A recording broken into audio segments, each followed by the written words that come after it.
Hello, everybody. I hope you're having a successful week. I'm excited to talk to you about today's topic, how to build a winning team. This is something that I deal with a lot with the executives that I coach and consult, companies that I consult for, and also in my own projects and in my own life. And we're not just talking about teams in business. We're going to focus towards career and business related ideas today, but they really translate over to everything in your life. I mean, I think we really need to run our life like a business, right? On the positive sides of being organized, being structured, have a vision, make sure you're a team player, which we're going to talk a lot about today. So these again will correlate across your entire life, from your career to your relationships to your personal pursuits. But I want to make this simple today. Typically our minds are able to retain and hold on to three good ideas.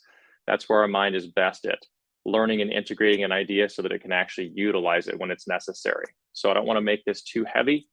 It's more important to get a result than it is to get caught up in the process. So I want to make this simple. I'm going to give you some easy steps. These are things that I do when I'm coaching a client, when I'm working with a company, to make sure that they transform and really see themselves being scalable.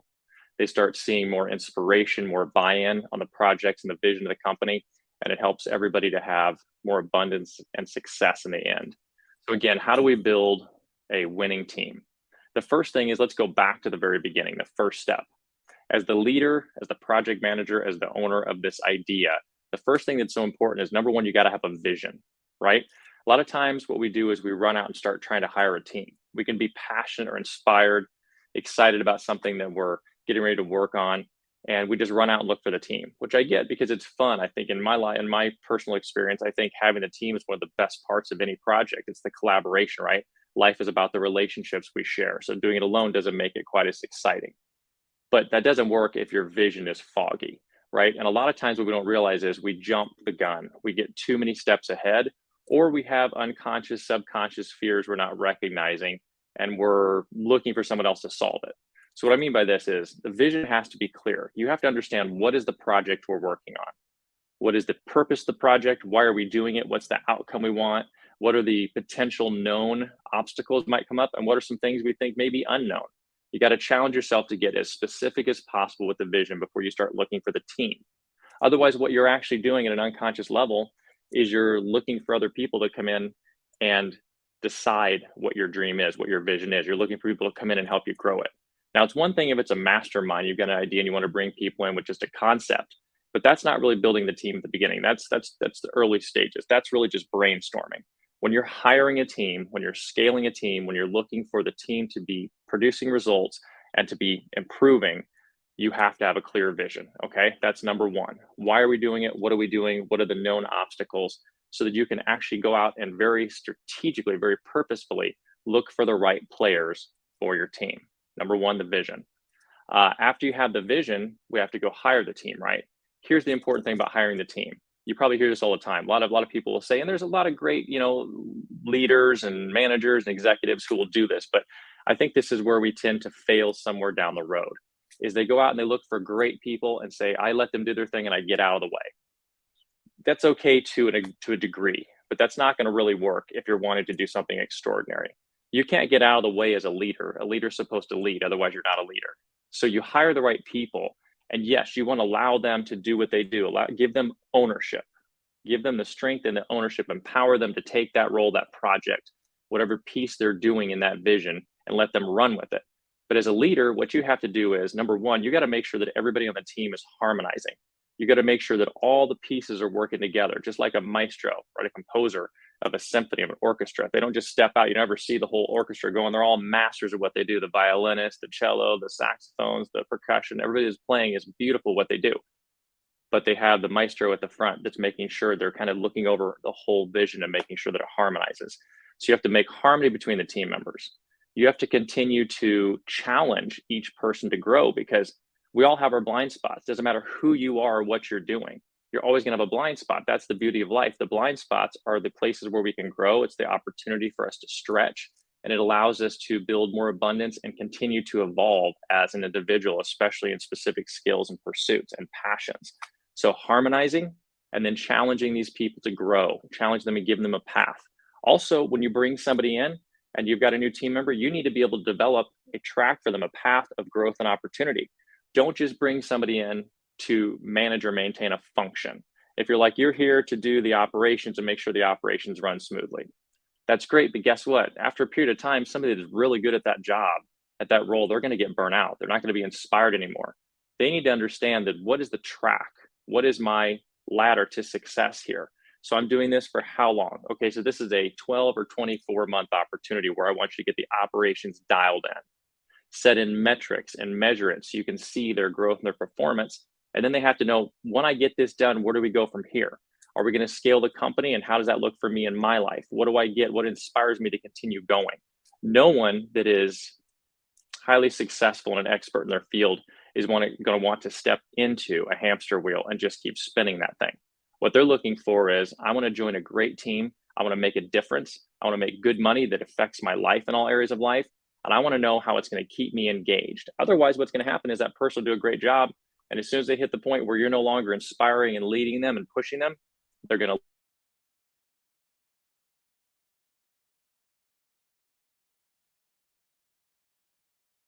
to even leave the companies and do another greater opportunity.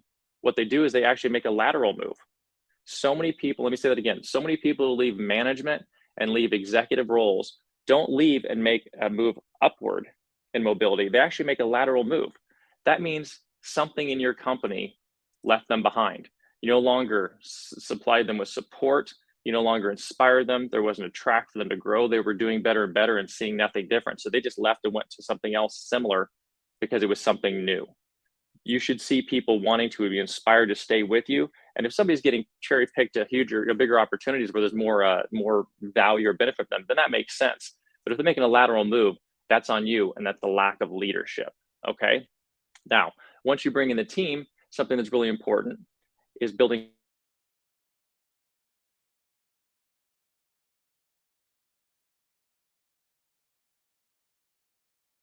success, or how they're going to grow. So over the next 12 months, here's what I'd like you to do. Here's the benchmarks and the milestones, how I'm going to support you to get you, the training you're going to have. And once we hit this mark, we're going to sit down and we want to 3x the company. And this is how your role will change here. So there's always a carrot. There's always something to look forward to, and it should be real. It's legitimate. It's how you want this to grow so that everybody can have that vision together. And again, not just solve a problem, but be sharing a long-term vision that can grow into a lot of abundance and prosperity and impact in your career, your industry, and your life. Okay. Now, the other thing is, so we got number one, have to have a vision. Number two, you got to bring in the team, you got to hire the right people and have a track to success for them. So you're really being a leader. You're not just bringing somebody in to do a job. You're helping them grow alongside the company growing. And the third thing is company culture. With company culture, what you need to do is, number one, you got to set the company values, the company's values, the mission statement, what this stands for. Now, I think it's best, in my opinion, to hire the team and then develop those values together. As the visionary, as the CEO of et cetera, the founder of whatever your business or idea is, you have to have an idea of these to start out with. You can't start with nothing. But when you get with the team, be flexible and look who the team is, because the team is going to be organic. You're going to build in people that are now new to being with each other and ask them, what's most important to you about this team? If we're building this vision, what do we need to have?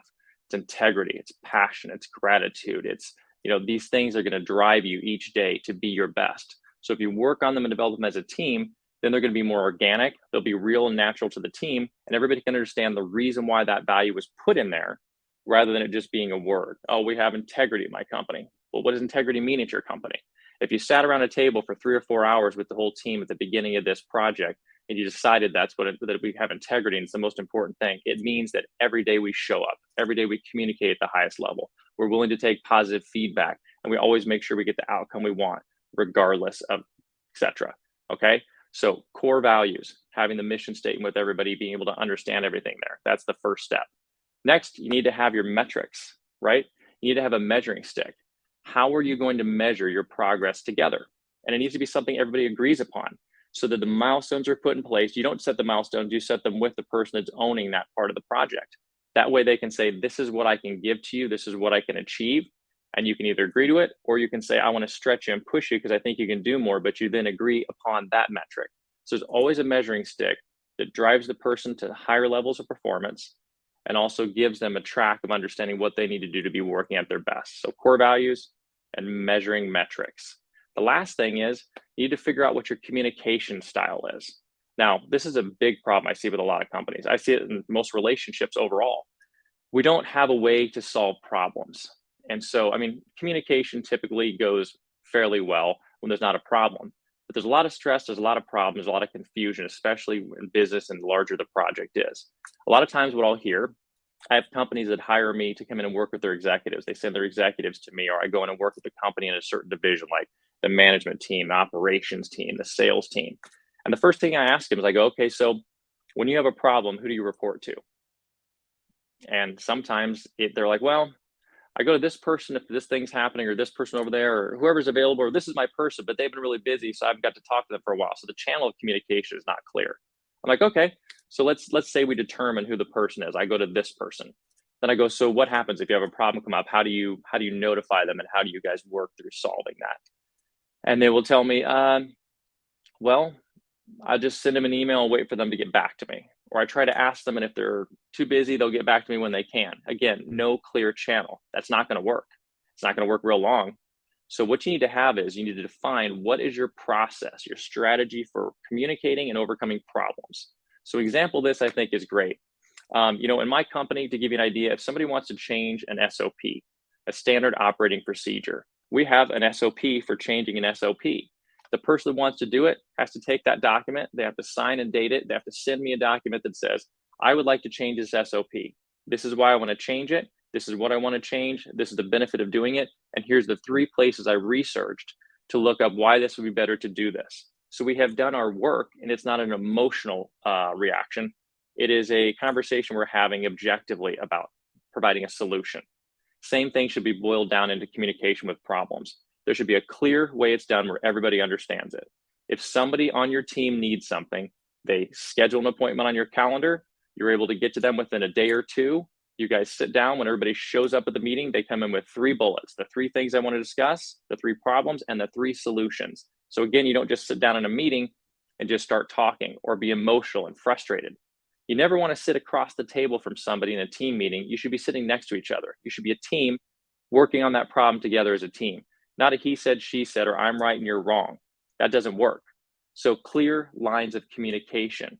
It's saying this is how we operate. So we're not operating emotionally. People are not sitting behind their computer saying, I don't know if I can send this email to my manager because they might be upset. Or is it okay if I text them? Should I text them? Should I call them? I don't want to call them and bother them. Or people picking up the phone and saying, why are you calling me? You should have emailed me. It's a lack of communication. It's not having your plan set out so that everybody can work their best. Like I always say, I look at our thinking as 2 ways, emotional and objective. When you have 100% emotional thinking, you have 0 objectivity. The more emotional you are, the less objective you are, the harder it is for people to perform well. They're under stress and their decision-making skills go down. They start wondering if the decision they're making is good, and so they start to question it and they make mistakes or they don't take action. You want your plan to be strategic, objective, and clear. Clarity removes stress. I believe that all fear and anxiety come from a lack of clarity. Think about it. If you know what you want, you don't have to think anything more about how you feel about it. You just execute. It now becomes, how can I make the plan happen? How can I execute on what I need to do? So again, if you want to build a winning team, number 1, you as the leader have to have a clear vision. You have to understand why you're taking on the project, what the benefits of the project are, and what the potential known issues would be, so that you can understand what you need best as you can to build that project. Number 2, you're going to go out and you look for the team. When you look for the team, you're not looking for people to come in and solve the problems for you. You're looking for people that can help you grow this idea beyond what you've even experienced yourself. So they're going to fill the faculty, take an ownership of a role, but you also want to see, how can I help this person grow, and how can they innovate and help me grow this vision beyond what I'm seeing now? Having a track of growth to challenge these people, to stretch them and help them build more abundance and success. Number 3, you got to have a strong company culture. The strong company culture comes with, number 1, what are the core values? What are the missions? What's the purpose? What do we stand for here? So that we always have the right attitude and the right approach to what we're doing. Number 2, you have to have metrics. You got to figure out, how are we going to measure our success? I think it's great to talk to your team each week Again, a lot of companies that I consult and coach at the beginning when I talk to them, there's again no normal, no SOP for how they meet with their teams. And if there is, the process is shaky. It's like we talk once a month. That's not going to do it. Try going to the gym once a month and seeing if you're going to lose 5 pounds. You're not going to get in shape. It needs to be something that is a lifestyle. It needs to be consistent and much higher engagement. I think you should meet with everyone on your team every Monday, at least 5-15 minutes, and say, what's your goal this week? What's your focus this week? And how can I motivate you and hold you accountable? Right? Accountability is huge for performance. Once you know what their goals are, you set a track of how they're going to get there. And then by Friday, they should be reporting back to you on what those results were. And that way you can say, hey, we didn't hit it. Let's talk what we're going to do next week to make that better. So you make sure you never go more than 7 days without a problem being solved. And you should see constant growth, constant momentum, or you should be working on that thing and seeing improvement. Otherwise, it's going to cost you in the end. And the last thing is making sure that each individual person shares in that vision, right? Making sure you're helping them grow as a person and allowing them to become a part of the team so your vision scales and grows beyond where it started. Okay. I thank you guys for joining me today. Hopefully this helps you out. And again, the most important thing, remember, is have a vision, treat everybody like a friend, right? When you go to work, it should be fun. We don't want to be going and just solving problems all the time. So communicate respectfully, have a process in place that shows the person that you care about them, you care about the results they're producing, and they can understand how they can do their job best. Make yourself accessible as a leader. You're here to guide these people and oversee the vision, but you're here to make every single thing there blossom, from the people to the vision to the opportunities. Okay. All right, guys. Thank you for joining me today. Hope you enjoyed this. I got a lot of value out of it. And if you get a chance, jump in and join one of my new breathwork journeys. There's information all over the internet. If you're watching me on LinkedIn or YouTube or Instagram, wherever you're watching this from, you can see I've got these journeys coming up every week. I do them every Tuesday at 6 to 7:30 p.m. Pacific, and every Saturday from 10 a.m. to 11:30 a.m. Pacific. They're fantastic. I'll tell you, I'm so much like you guys. I have been a high-performing executive, been busy, stressed, going a million miles an hour in the past and didn't think I could slow down and do these things. I will never share anything with you that I don't absolutely know will give you extraordinary results. Something that I've done so many times myself and proven with hundreds of people that it works. So I bring it to you because I want you to get the opportunity to grow. My greatest passion is helping others find their passion and figure out how to have fulfillment and happiness in their life. So the tools I bring to you are things that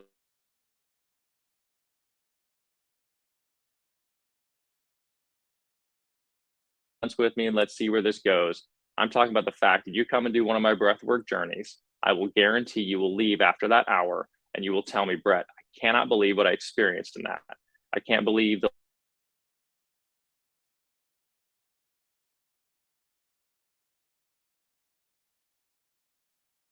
will clear out past trauma and stress.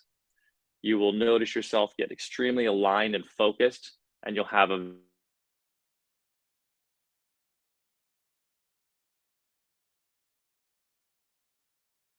in every area of my life and also improve my health. So hopefully you'll join me sometime. If you don't see the links, you have more questions, feel free and just shoot me a message. I'd love to hear from you. You can find me anywhere. Just look up my name, Brett Ballman. There's probably more information that